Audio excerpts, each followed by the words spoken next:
So in this video, I'm gonna tell you how I used to study when I was in class 12. Basically मैं आपको strategy बताऊंगी जो कि मैंने use की थी हर एक सब्जेक्ट के लिए. Let's start with English. English में अगर मैं लिटरेचर पार्ट की बात करूं तो लिटरेचर में मैं सबसे पहले चैप्टर्स रीड करती थी, उसके बाद फिर मैं उनकी शॉर्ट नोट्स बनाया करती थी, सॉर्ट ऑफ समरी नोट्स कह सकते हो. And I think it was really helpful like exam days में. लाइक कभी भी चैप्टर रिवाइज करना हो तो within 15 to 20 minutes you can revise whole chapter. पूरा चैप्टर पढ़ने की बिल्कुल ज़रूरत नहीं है. You can write the main points with summary notes में. If I talk about the writing section of English तो आई वुड से कि जो राइटिंग सेक्शन है वो थोड़ा लेंदी है बट येट स्कोरिंग. लाइक उसमें बस आपको फॉर्मेट्स याद करना है. You have to practice some questions and you are done with it. Like you can score really good marks in writing section. Okay, so now let's come to the next subject which is accounts. Accounts में सबसे पहले तो मैं कहना चाहूँगी कभी भी रटना मत, हमेशा कॉन्सेप्ट को समझना, क्योंकि अगर आपको कॉन्सेप्ट आ गया ना तो क्वेश्चंस करना कोई बड़ी बात नहीं है. और आई वुड से अकाउंट्स में तो यही है कि बस एक बार कॉन्सेप्ट अच्छे से आ जाए और बहुत सारे क्वेश्चंस प्रैक्टिस कर लेना, यू आर डन. रही बात नोट्स की अकाउंट्स में तो basically you have to write कि किस चीज़ का कैसे ट्रीटमेंट होगा वो आप अपनी अकाउंट्स की फेयर कॉपी में लिख सकते हो. और कुछ जो फॉर्मूलाज है वो भी आप लिख सकते हो. सो एक एग्ज़ाम से थोड़े दिन पहले या कभी भी आपको रिविजन करना हो तो आप इजीली कॉपी में से कर सकते हो. पूरी बुक खोलने की ज़रूरत नहीं है, क्योंकि वैसे बुक में अलग अलग जगह है तो एक जगह आपको समराइज्ड वे में सब कुछ मिल जाएगा. Next if I talk about economics तो इकोनॉमिक्स में बेसिकली दो पार्ट है, जैसे कि मैक्रो इकोनॉमिक्स और इंडियन इकोनॉमी. तो मैक्रो इकोनॉमिक की अगर मैं बात करूं तो आई वुड से कि कॉन्सेप्ट समझना, इसमें कभी भी रटने की कोशिश मत करना. अगर कॉन्सेप्ट समझोगे ना तो मैक्रो बहुत इजी है. और मैक्रो में भी मैं फ्लो चार्ट्स बनाया करती थी. मैक्रो को कभी भी ऊपर से नहीं पढ़ना, हमेशा डीपली अंडरस्टैंडिंग ज़रूरी है मैक्रो इकोनॉमिक्स में, तभी जो कॉन्सेप्ट है वो आपको याद रहेंगे. And after that you can attempt any question. और रही बात इंडियन इकोनॉमी की तो उसमें what I used to do कि मैं ऐसा 1-2 पेज में फ्लो चार्ट्स के टाइप उसके नोट्स बना लेती थी.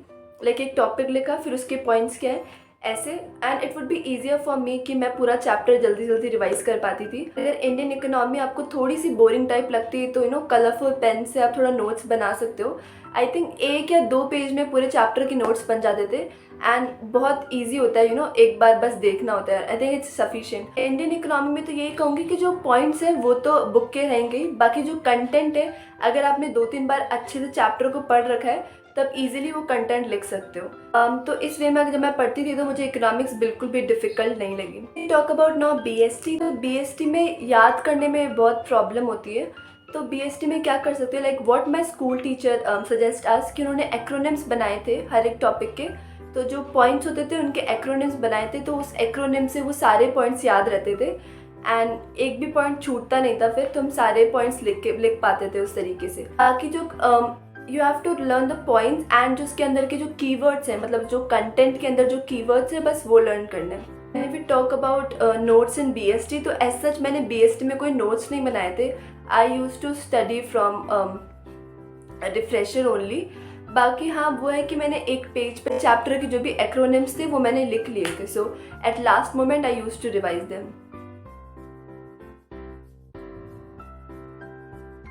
At last, I'm gonna talk about IP. In IP, I scored 100. I would say IP में प्रैक्टिकल बहुत ज़रूरी है.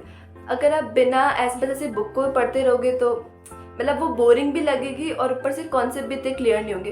प्रैक्टिकल में whenever you're sitting, लाइक अगर आप पाइथन कर रहे हो, SQL कर रहे हो तो ट्राई करो, मतलब जो भी आपके दिमाग में आ रहा है ना जस्ट ट्राई इट. मतलब इससे ना डाउट्स क्लियर होते हैं कि ये अगर मैं ये इनपुट डालूंगी तो आउटपुट क्या आएगा, अगर ये कोड डाला तो फिर आउटपुट क्या आएगा. तो थोड़ा इंटरेस्टिंग भी बनती है और सारे कॉन्सेप्ट जितने भी डाउट्स होते हैं ना मन में सारे क्लियर हो जाते हैं. और बहुत लोग होते हैं जो NCERT को इग्नोर करते हैं, but don't ignore NCERT. Like मैंने रिफ्रेशर तो कोई यूज़ की ही नहीं थी, मैं सिर्फ NCERT को पढ़ती थी. बट NCERT की एक एक लाइन पढ़नी है आपको, क्योंकि जो क्वेश्चन पेपर है ना कहीं उससे ही बन रहा है पूरा, तो वो ईजी हो जाएगा बहुत आपके लिए. आई थिंक अगर आप NCERT करो ना तो it is more than enough. Like easily you can score 100. सो या that was it for all the strategies. Last में मैं यही कहना चाहूँगी कि बी कंसिस्टेंट. ऐसा नहीं कि अभी पढ़ा फिर ब्रेक ले लिया फिर पढ़ा, लेकिन डेली कंसिस्टेंसी आपको मेंटेन करनी है. साथ में टाइम मैनेजमेंट करना सीखो. लाइक डेली आप किस तरह से अपना टाइम मैनेजमेंट कर रहे हो. समटाइम यू विल फील कि पूरा दिन यूँ ही निकल जाता है, स्कूल जाते हैं, होमवर्क करते हैं, you are done, like you are not revising, जो पहले का पढ़ा हुआ है, तो जो फर्स्ट प्री बोर्ड आएगा ना तो बहुत हैक्टिक हो जाएगा आपके लिए। यू डोंट नो कि क्या पढ़े क्या नहीं पढ़े, पुराना सब कुछ भूल जाओगे। तो I would suggest manage your time. देखो कहाँ पे आप लोग टाइम वेस्ट कर रहे हो, just use your time effectively. Like अगर ये चीज़ तो आई थिंक हर लेवल पे काम है, not even in 12th। Like आगे आप जो भी करोगे वहाँ पे टाइम मैनेजमेंट, लाइक डेली आप अपने टाइम को कैसे मैनेज करो, it's really really important. So just focus on that. वैसे जो नोट्स मैंने क्लास 12th में बनाए थे उनका लिंक मैं डिस्क्रिप्शन में दे दूँगी, so you can check it out, and if you think that those notes are useful to you, you can study from them. So that was all for this video guys.